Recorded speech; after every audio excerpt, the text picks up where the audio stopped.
number of years ago, Larry Majors, my executive assistant, got a phone call from a lady in Birmingham, Alabama. At the end of the conversation, she said, Zig, she said, I believe this woman thinks she's got an impossible problem, but I believe you can solve that problem with her in just a few minutes if you will spend that time with her.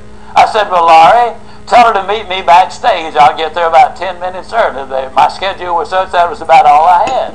Well, I got there, and I was on backstage behind the curtain on one side. She spotted me from the other side, and as she walked across the stage, I have never seen as much anger in a human being in my life as I saw in her. She almost started crying when she saw me. She said, oh, I'm just so glad to see you. I got this horrible job. I hate it. I hate everything about it. I hate everybody down there. I mean, you talking about negative nails. She was it.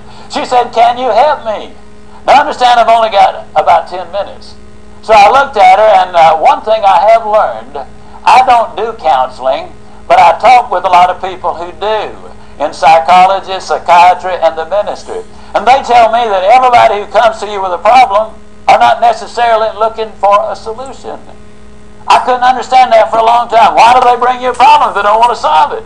Well, I can tell you why. They want to tell you about it, you about it, you about it, you about it, and you about it. And if you foul up the deal and solve the problem, they can't tell you again, you again. They want the attention that goes with the problem, and every company just about it has that kind of an individual. They want the attention that goes with griping and complaining. Well, I looked at the lady, and it wasn't unkindly, but firmly I said to her, yes, and you know, ma'am, I'm afraid your problem is about to get worse. She said, what do you mean? I said, I believe they're going to fire you.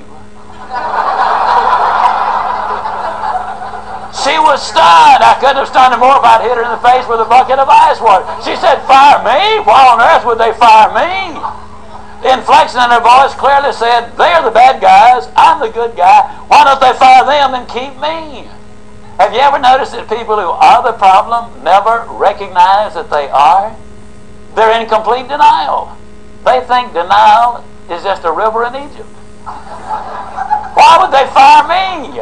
I said, ma'am, I don't believe there's a company in America big enough to contain this much poison in one small spot.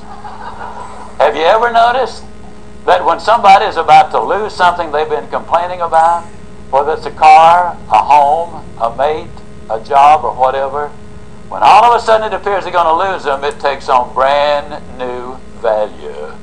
She looked at me and said, well, what can I do?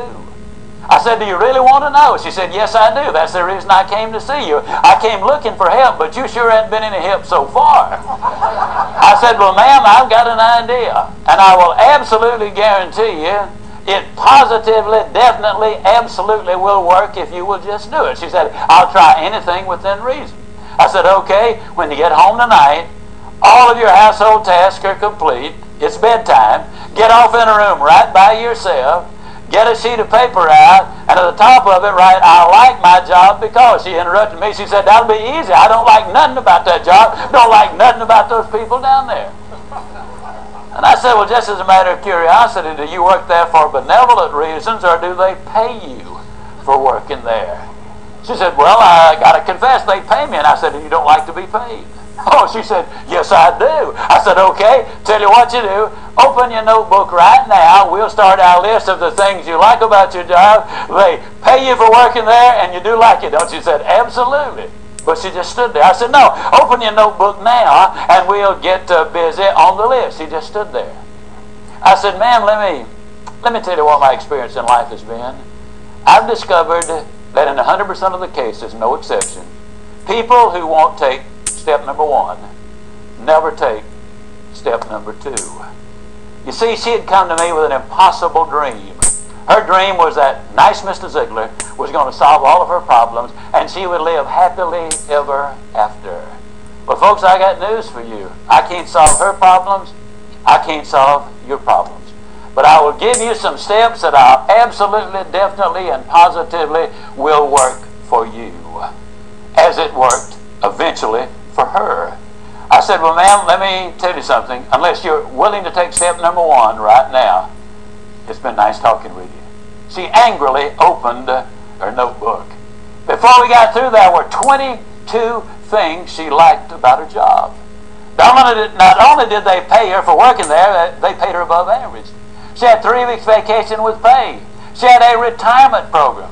She was in on profit sharing. She had health insurance, life insurance, and accident insurance. She lived less than 10 minutes from home. She was in on management decisions. The company sent her to 3 seminars a year to be paid for. She had her own private office and parking place. 22 things that she liked about her job. Now I said, ma'am, when you get home tonight, everything is finished. Get off in a room right by yourself. Close the doors. Change one word from I like my job to I love my job. Get in front of that mirror, and folks, I cannot say this strongly enough, but I'm going to try. The eyes are the windows of the soul. Look yourself in the eye, and with excitement and enthusiasm, say, I love my job because they pay me for working there. I love my job because they pay me above average for working there. I love my job because I have a wonderful insurance program. I love my job before every one of the statements. You will sleep better that night. You see, there's something hidden in what I'm saying to you now. When she says, I like my job, she's really saying, I'm grateful for my job. And of all of the emotions we can have, according to Hans Selye, the #1 stress specialist in America, the healthiest of all human emotions is gratitude. I said, you go down that list. I like my job, I love my job, rather. That is a way of gratitude. You'll sleep better the first night. Tomorrow morning, when you get up, get back in front of the mirror just before you go to work. Get back in front of the mirror and repeat the process again with excitement and enthusiasm. I love my job because, and take the list with you. Because the reality is, you see, you will have started to change from a fault finder to a good finder. Some people do really find fault like there's a reward for it. They really do. Take the list with you, and you will be able to add to that list, absolutely guaranteed. Do this every morning and every night, and you will have an astonishing recovery from this advanced case of stinking thinking. Now, I didn't say that to her, but I'm saying it to you. That's what it was. It was an advanced case of stinking thinking. Well, 6 weeks later, I was back in Birmingham, Alabama. I was doing a follow-up sales seminar. Now, the lady was not in sales, but she'd been listening to my tapes. She'd been listening to Automobile University, and she had discovered that everybody sells. Everybody who will ever hear this is in selling. Whether you're a school teacher, a civil service worker, a military personnel, an executive secretary, it doesn't make any difference. What you do, you sell every day of your life. There she was at the sales seminar, seated on the front row, grinning so wide she could have eaten a banana sideways. I'm telling you, you're talking about somebody that was excited. She was turned on. I said, well, how you doing?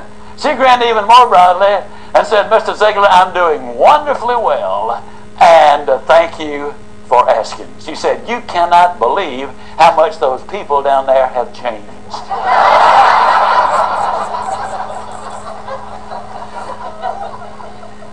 I gotta lay it on the line, folks. You're not going to change anybody else till you change you. Everything really does begin with you. Now, you see, the unfortunate thing, this lady had been raised in a very negative environment. First, her parents had told her that she'd never amount to anything. They said, you know, you're always late, you're always sloppy, why can't you be like your brother or your sister or whatever? When she got married, her husband had continued it, and so her self-talk had become completely negative. Everything that she said about herself was negative. Like Dad said, I'll never amount to anything. Or like my husband says, I can't do anything right. But when she started changing the input, then some radical changes took place. Inspiring true performance.